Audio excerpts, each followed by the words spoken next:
Nakakita na po ba kayo ng core growth? Yung ganito. Siguro yung mga dealer, mga kontraktor, alam na nila to. Pero yung doon sa residential side, bibirang gumamit kasi nito eh. Pero ibabagi pa din natin kung paano to in order. Kasi meron niyang paraan kung paano sukatin. So, yun po ang topic natin ngayon. Babagi ko sa inyo yung tamang paraan kung paano sukatin at i-order itong klase ng yero. Okay? Ito po yung subject natin. Dito gagamitin yung core growth. Ngayon, kukunin natin dito yung detalye ng mga dimension. Kasi kung wala tayong ibibigay sa planta, mahihirapan sila kung ano yung mga sukat. Hindi lang po ito basta-basta sinusukat kasi kukunin mo talaga yung detalye niya at doon magbabase yung planta. Unlike po sa yung pantay lang, kapag nakuha mo na yung slope, yung haba, yun na yun.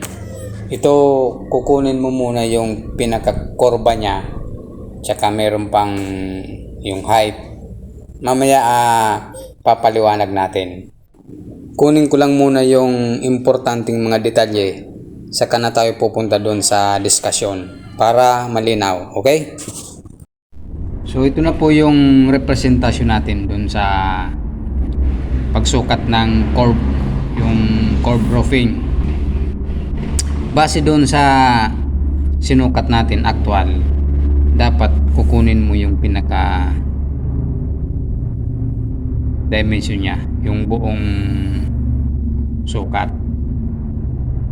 Ngayon, dahil mahaba po ito, almost 20 meters, kinakailangan natin putulin sa tatlo. So bali yung yero nito magiging tatlong putol. So may overlap po yan. Kinuha natin yung pinakasentro niya, ito yung sentro. Tapos nagsukat tayo dyan. So pinag-isipan natin yung putol nito. Kaya dito nagsukat ako dito ng 3.7 meters to. Yan. So didiretso yan dito. Kung anong sukat dito, ganun din dito. Magiging 7.4. Kaya lang medyo haba yung paliwanag natin. Kaya ito na lang, dito na lang sa isang side. So magiging typical ang forma niya. Okay? So ang unang ilalatag pala natin, dapat itong pinakailalim. So ito yung yero mo dyan, tapos sasampa siya sa parlina. So pwede kang magpasobra dyan ng 2 inches, 3 or 4 inches. Pwede ring pantay dyan, pero mas maigi na yung may pasobra ka, kasi baka pagdating sa actual kumapos yan. So at least 4 inches para sigurado. Ngayon, pag naisampa mo na yan kabilaan, so unahin mo dito, ganun din dito sa kabilang side. Ngayon, ito yung pinakalas na ilalatag mo.